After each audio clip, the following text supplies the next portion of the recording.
디모데 전서, 디모데 후서, 그리고 디도서, 빌레몬서 이 네 권입니다. 디모데 전후서, 디도서, 빌레몬서 이 네 권을 우리가 읽게 될 것입니다. 이 네 권의 특징은 모두 다 개인에게 보내는 서신서인 것입니다. 그러니까 디모데 전후서도 디모데에게 개인에게 보내는 것이고요. 디도서도 디도 개인에게 보내는 것. 빌레몬서도 빌레몬이라고 하는 개인에게 보내는 서신입니다. 특히 앞에 디모데 전후서와 디도서는 목회를 하고 있는 디모데와 디도에게 보내는 서신이라고 해서 이것을 목회 서신이라고 분류합니다. 이 네 권의 책, 네 개의 편지 중에 가장 먼저 쓰여진 편지는 빌레몬서죠. 그러니까 순서상은 빌레몬서가 이 네 개 중에 가장 먼저 쓰입니다. 바울이 로마의 그 첫 번째 그 감옥에 갇혀 있는 자기의 셋집에 감금돼 있던 시간에 그 옥중서신을 쓰죠. 그때 에베소서, 빌립보서, 골로새서 그리고 쓴 것이 빌레몬서입니다.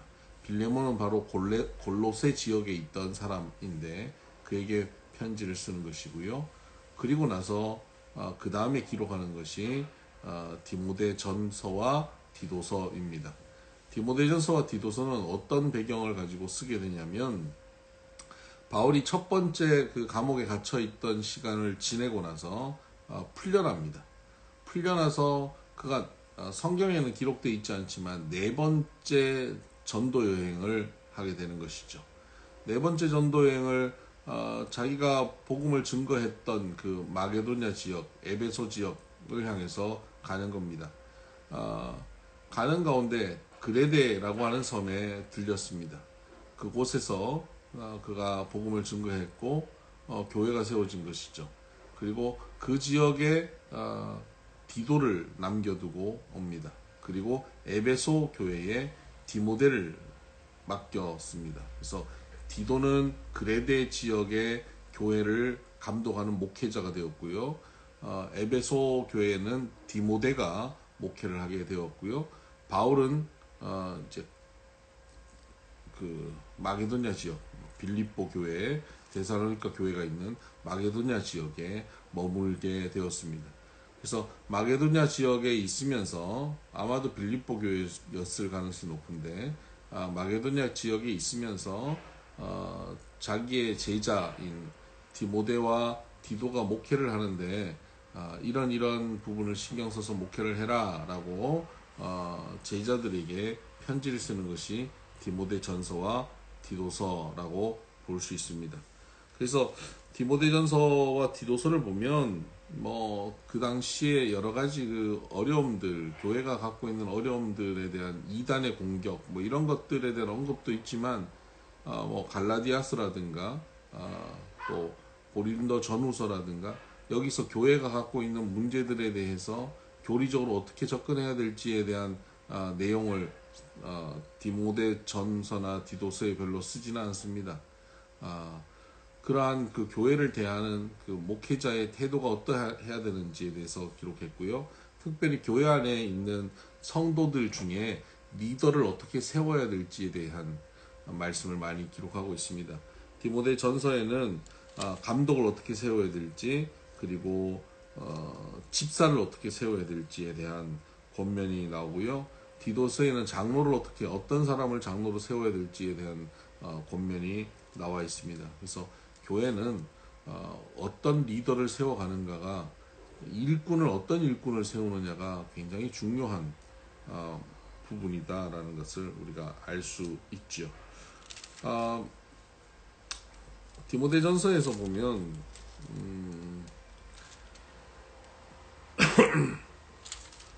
디모데전서 1장 18절에 보면 아들 디모데야 이렇게 말씀하고 있습니다. 아들 디모데야. 그리고 디도서에도 보면요.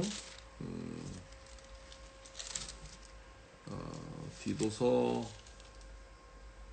1장 4절에 보면 같은 믿음으로 따라 나의 참 아들 된 디도에게 편지하노니.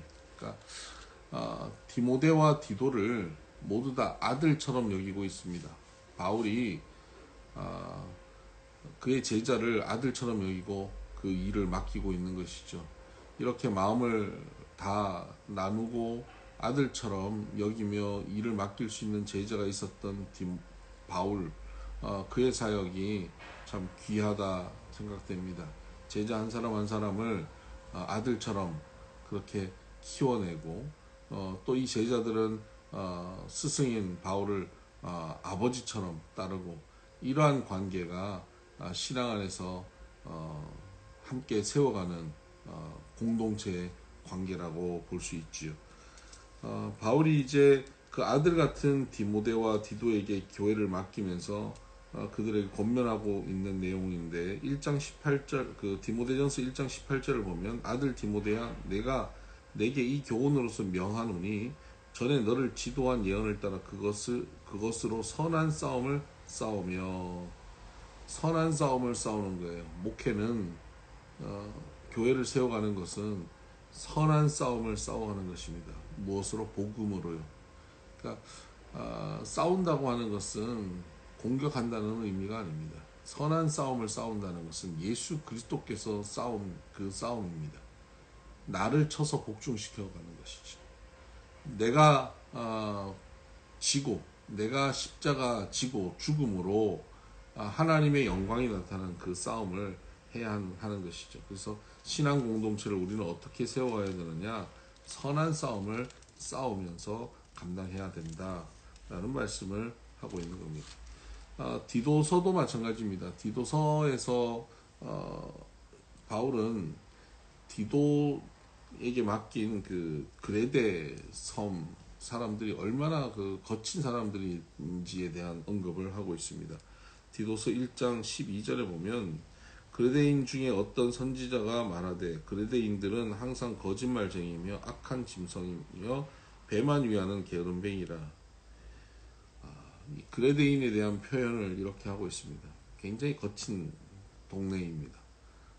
그레데 지역은 로마에 대해서도 계속 그 반기를 들고 그 혁명을 일으켰던 지역으로 굉장히 거친 동네입니다. 이 거친 동네의 거친 성도들에 대해서 디도에게 사역을 하라고 맡긴 거예요. 이 디도의 성격이 그렇습니다. 디도는 굉장히 거친 사람입니다. 고린도 후서 후반부를 쓰면서 디도에게 그 편지를 맡겼잖아요. 그래서 바울은 그 편지를 쓰고 안절부절 못했거든요. 이 거친 편지를 읽고 이 사람들이 어떻게 반응할까 두려워하고 걱정했는데 디도가 그 편지를 들고 가서 고린도 교회를 더 평정시켰습니다. 디도가 보통 사람은 아니죠. 굉장히 강력한 성품의 소유자입니다. 그래서 그레데 교인들 같은 거짓말쟁이고 악한 짐승이고 배만 위하는 게으름뱅이 같은 이런 사람들로 구성되어 있는 교회에도 디도는 사역을 잘 할 것이다 라고 믿고 맡긴 것입니다. 다 자기 성품대로 하는 겁니다. 디모데 같은 경우는 굉장히 연약한 사람입니다. 예민하고 그런 내성적인 사람입니다. 디모데에게는 또 에베소 교회를 또 맡긴 거예요. 각자의 그 성품대로 달란트대로 사역을 맡아서 감당하는 것을 우리가 볼 수 있습니다. 네, 그리고 이제 디모데 후서를 보십시다. 디모데 후서는 배경이 이제 디모데 전서와 디도서 4차 전도여행 때 이들에게 목회를 맡기고 목회를 어떻게 하는 것인지에 대한 권면을 한 것이 끝나고 나서 그 다음 네로 황제 시절 바울이 그 순교하기 직전 AD 한 66년, 67년 뭐 이어간인데요. 순교하기 직전 로마로 그가 압송되어서 그곳에 두 번째 투옥을 당합니다. 이때는 셋집에 감금되는 게 아니라 실제로 감옥에 투옥되었고요. 순교되기 바로 직전입니다. 그럴 때 그가 디모데 후서를 쓰는 것입니다. 디모데 후서 1장 4절을 볼까요? 내 눈물을 생각하여 너 보기를 원하면 내 기쁨이 가득하게 하려 함이니. 너의 눈물을 생각하고 너 보기를 원한다는 거죠. 이제 좀 바울이 그 뭐랄까요, 인간적인 그런 모습들을 좀 보이고 있죠. 디모데가 눈물로 기도하고 있고, 그런 너를 보기 원한다. 아들 디모데를 만나기 원한다 하는 것이죠. 네. 그리고 올 때 그 책을 가져오라고 얘기합니다. 디모데 후서에서. 그 책은 바로 성경인 것이죠. 성경을 가져오라고 얘기하고 있고요. 또 올 때 마가를 데려오라고 말도 하고 있습니다. 디모데후서 4장 11절을 보면 누가만 나와 함께 있느니라 네가 올 때에 마가를 데리고 오라. 그가 나의 일에 유익하다. 그렇습니다. 마가를 데려오라는 거, 나의 일에 유익하다는 거죠. 선교 초기에 마가 때문에 바나바와 바울이 갈라졌던 것을 기억하시지 않습니까? 그렇게 바나바와 바울이 갈라지는 그 역할을 했던 마가가 이제 사에게 유익하다라고 말을 하고 있습니다. 이 시간이 흘러가면서 이 관계가 회복된 것이죠. 참 귀하고 아름다운 모습이라고 볼 수 있습니다. 그리고 13절에 보면 4장 13절에 네가 올 때에 내가 드로아 가보의 집에 둔 겉옷을 가지고 오고 또 책은 특별히 가죽 종이에 쓴 것을 가져오라. 성경을 가져오라는 뜻입니다. 그래서 마지막까지 성경을 그가 사모하고 있는 그런 모습을 봅니다. 성경에 대해서 그가 디모데에게 또 강조하고 있는데요. 3장 14절에 보면 그런 너는 배우고 확실한 일에 거하라. 너는 내가 누구에게서 배운 것을 알며 또 어려서부터 성경을 알았나니 성경은 능히 너로 하여금 그리스도 예수 안에 있는 믿음으로 말미암아 구원에 이르는 지혜가 있게 하느니라. 모든 성경은 하나님의 감동으로 된 것으로 교훈과 책망과 바르게 함과 의로 교육하기에 유익하니 이는 하나님의 사람으로 온전하게 하며 모든 선한 일을 행할 능력을 갖추게 하려 함이라. 성경이 바로 이런 능력이 있는 것이죠. 하나님 말씀은 우리로 하여금 온전하게 되어지게 만들고요. 선한 일을 행할 능력을 갖추게 할 수 있다 하는 겁니다. 이것이 바울이 하나님의 말씀을 대하는 태도인 것입니다. 이제 마지막 순교하기 직전까지 그는 바로 이 성경을 붙잡고 있는 겁니다. 하나님 말씀을 붙잡고 걸어가겠다라고 그가 표현하고 있습니다. 그리고 이 디모데에게는 뭘 권면하냐면 2장에 보면 예수의 좋은 병사로 서라고 말씀하고 또 경기하는 자로 설 것을 또 농부로 설 것을 권면합니다. 병사는 자기 생활에 얽매이지 않고 병사를 모집한 자의 기쁨을 위해서 하는 것이고요. 경기하는 자는 그 승리하기 위해서 자기가 준비하고 훈련하는 것을 말하고요. 농부는 곡식을 얻기까지 견디면서 인내하는 것을 말합니다. 그런 모습으로 우리가 목회자의 자리로 또 우리가 신앙인의 자리로 서 있어야 된다라고 말하고 있죠. 네. 그리고 여기 디모데와 함께 누가만 남아있다라고 말했습니다. 그래서 많은 이들이 떠납니다. 특히 그가 그 10절, 디모데후서 4장 10절에 보면 대마는 이 세상을 사랑하여 나를 버리고 데살로니가로 갔고, 대마라고 하는 굉장히 사랑하는 제자가 나를 버리고 떠나갔다. 이 고난의 과정 속에 어려움을 겪고 있는 이런 과정 속에서 떠나가 버린 것이죠. 편안할 때 떠나는 것도 마음이 상하는데 어려울 때 이렇게 확 떠나가는 그 살아가는 제자의 모습을 보면서 이 바울이 굉장히 마음이 상한 것 같습니다. 그래서 너 빨리 디모데야 네가 빨리 와라, 그리고 마가도 데려와라 하는 얘기가 지금 이제 마음이 많이 약해져 있는 바울의 모습을 볼 수 있는 것이죠. 누가만 나에게 남아있다라고 말하고 있습니다. 누가는 바울의 주치의로 끝까지 바울 옆에서 바울을 잘 돕습니다. 나중에 디모데가 왔고요. 누가는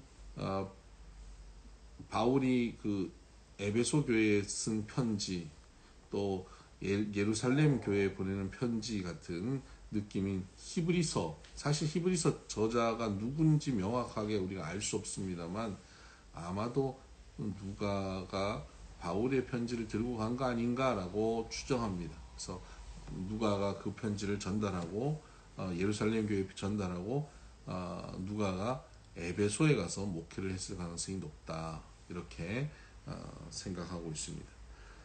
자, 그리고 이제 빌레몬서를 보십시다. 빌레몬서는 골로새 지역에 있는 빌레몬이라고 하는 사람, 바울이 굉장히 신뢰하는 사람에게 쓴 편지입니다. 사실 과한 요구를 빌레몬에게 하고 있습니다.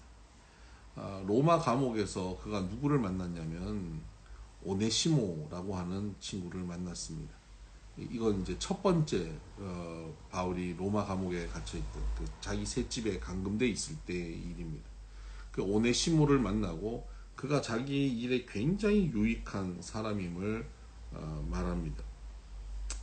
1장 10절에 보면 갇힌 중에 낳은 아들 오네시모를 위하여 내게 간구하노라. 갇힌 중에 낳은 아들이라고 할 만큼 그에게 소중한 오네시모를 지금 빌레몬에게 특별히 부탁하는 겁니다. 오네시모는 누구냐면 빌레몬 집의 그 노예였습니다. 그런데 도망친 노예예요. 도망친 노예는 주인이 잡아서 얼마든지 죽일 수 있습니다. 근데 그 도망친 노예를 로마에서 바울이 우연히 만났고 그에게 복음을 증거하고 아들로 삼았는데 보니까 자기가 잘 아는 집, 빌레몬 집의 노예라는 사실에 깜짝 놀란 겁니다. 그리고는 너 내가 편지를 쓸 테니까 이 편지를 들고 다시 돌아가라. 돌아가서 네 주인 빌레몬에게서 자유함을 얻어라. 오네시모가 잘못 가면 죽을 수도 있는데 그 부담스러운 자리를 어떻게 가겠습니까? 그런데 바울의 말을 신뢰한 겁니다. 그리고 바울과 빌레몬의 관계를 신뢰한 겁니다. 그래서 빌레몬에게 이 편지를 들고 돌아갔습니다. 그리고 바울은 빌레몬에게 이렇게 말합니다. 13절, 그를 내게 머물러 있게 하여 내 복음을 위하여 갇힌 중에서 내 대신 나를 섬기게 하고자 하나 다만 내 승낙이 없이는 내가 아무것도 하기를 원하지 아니하노니 이는 너의 선한 일이 억지같이 되지 아니하고 자의로 되게 하려 함이라. 그렇게 너의 승낙을 받기를 원한다는 겁니다. 그래서 그를 받아주라는 겁니다. 용납하라는 겁니다. 17절, 그러므로 네가 나를 동력자로 알지인데 그를 영접하기를 내게 하듯 하고, 그를 나를 영접하듯이 영접해라. 노예로 대하지 마라 라고 말을 하는 겁니다. 그리고 18절에 보면 그가 만일 네게 불의를 하였거나 내게 빚진 것이 있으면 그것을 내 앞으로 계산하라. 내 앞에 달아놓으라는 거예요. 그가 혹시 너한테 물질적으로 빚진 거 있느냐, 그거 내가 해결할게, 내가 책임질게 라고 말을 하는 겁니다. 근데 이게 진짜 책임지려고 말하는 건 아닌 것 같아요. 그 다음 구절을 보면 그렇습니다. 19절에 이렇게 말합니다. 나 바울이 친필로 쓰노니, 이 앞에는 대신 쓰고 있거든요. 바울의 편지는 다 딴 사람들 대신 씁니다. 바울이 불러주고요. 근데 이 부분은 자기가 친필로 쓰고 있는 거예요.